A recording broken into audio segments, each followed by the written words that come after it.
Okay, so thank you, Ben, and thank you for inviting me here today. We've had a relationship with Ben for a number of years, and I know just very quickly taking you through those slides about the KTN, but as you'll see from the journey that I'm about to explain to you, very important for us to have the link with the KTN, really pulling the jigsaw of different parts of industry together. So, Autocraft. I'm Mike Morgan. I'm actually the co-owner of the business, and as you'll see in the slides coming up, we ended up buying the business as part of our journey. It's actually 10 years ago that I started the business to try and turn the business around. So what do? We are Europe's largest independent remanufacturer of engines. So these automotive engines, very much philosophy is our customers are our partners.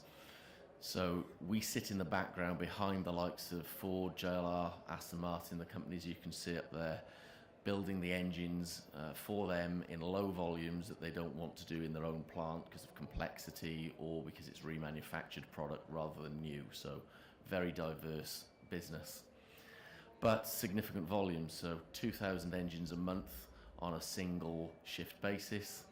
It's a privately owned business, as I say, and we are a successful and profitable business that's been investing in new technology and facilities. It's great that Ben has seen that over a number of years as we've developed the business to see the success we've had.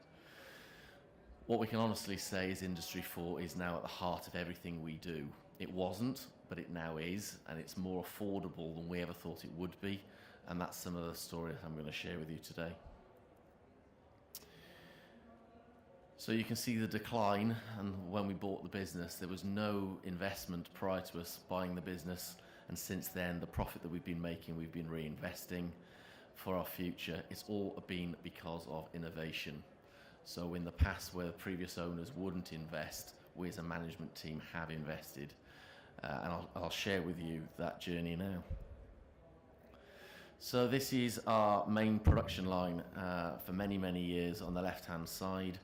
It's where we produce engines for transit vans.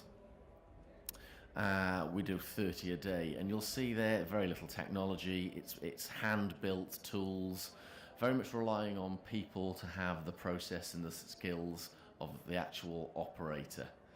But as we all know, people, no matter how good they are, they make mistakes. You combine that with all of the paper documentation that we were collecting, and it was a very unproductive traditional method for doing engine assembly.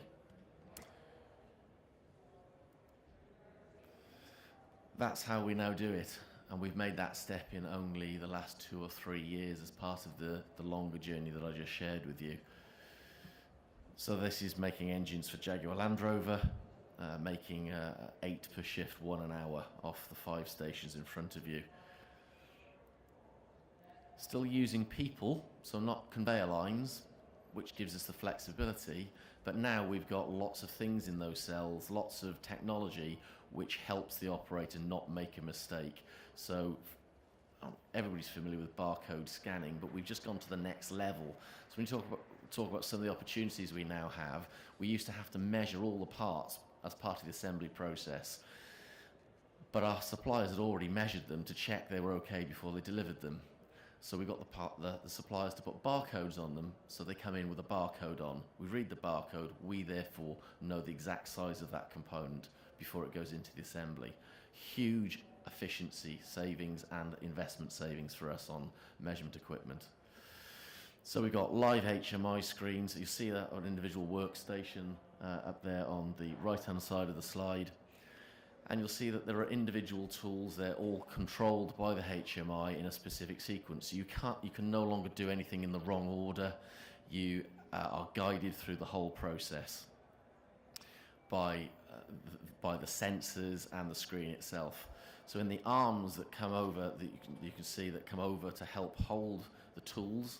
So the tools are either Wi-Fi enabled or directly cabled, but there are encoders in those tools that make sure you can't do the wrong bolt in the wrong sequence or miss a bolt. So completely interlocked, so you can't make a mistake. There's even, you can't see them on that picture, but there's even cameras up in the ceiling recording certain parts of it. So we are now what we call an engine DNA. So we know everything about that engine before it's dispatched, which I'll now explain a bit more detail about. Before I do, interesting little story for you. I was getting screamed at one day while I was booking in a car at an airport in Dusseldorf by one of my customers that's saying we delivered an engine incorrectly off one of our production lines. And I said, you cannot physically fit the part that you're claiming that I've incorrectly fitted. It's off a different engine, it's wrong. Will prove to me. Well, while I was having this conversation, I was handing the hire car in, and I noticed that they knew my name, and they'd completely gone through the process of handing the car back in while I was on the phone. And I thought, how did they do it? And I noticed a Motorola scanner. You'll see lots of similar barcode scanners at the exhibition today. So for where we can't physically measure and where we need other evidence or guide an operator through, we've integrated these into the process as well. So now when an engine's dispatched, we have a lot of data that we're collecting off instrumentation, but where we haven't got instrumentation, we've got photographic evidence or it's guiding the operator through. This is now all live on Google, and my customers are able to see it. In fact, I set it up on my own personal Google Drive. It got 186 gig yesterday, and I've had to now port it out. That was yesterday's job. But really powerful way at a low cost of integrating these systems in. Regarding the data we take from the actual tools and the process, we have got all of the torque data that we've collected. So we don't dispatch an engine unless every DNA record is green. So I've got some clever graduates that have come into the business who are writing the macros to do this, and it pulls it all in. It means that we do not dispatch something unless it is completely good and known to be good. So full history. Before, we'd never had this. So when we dispatched an engine, we had to rely on the fact that everything had been done. Now we know it has been done properly.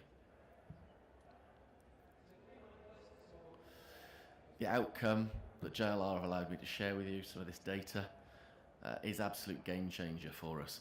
So we get a quality scorecard. We have to be less than 40 to be a grade A supplier. We got 0.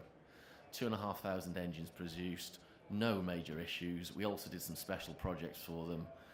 You'll see we do have internal issues, but because everything is sensed and it's no fault forward, we don't dispatch it. So we contain it within our own facility, and because we're collecting the data, we can then drive the improvements.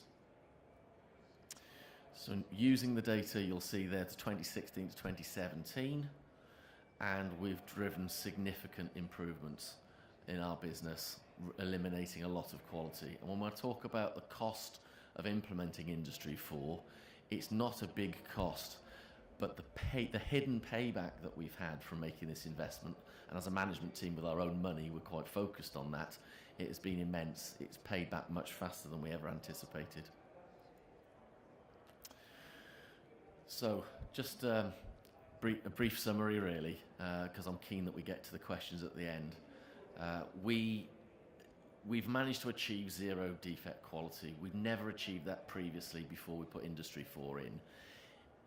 It was a lot lower cost than we thought. So if you strip out the fact that we've built a new room and the general infrastructure, and you just go station by station, you're talking a few tens of thousands of pounds, not hundreds of thousands of pounds, being the difference between a traditional solution and an Industry 4 solution. It's amazingly low cost, and we're going to put another line in now, and the technology is falling in price all of the time.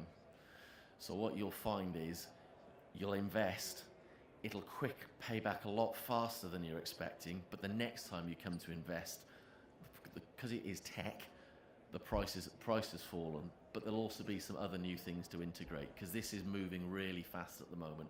We're seeing new technology available all of the time to build in. So when you're looking at investing, try and bring in that level of flexibility.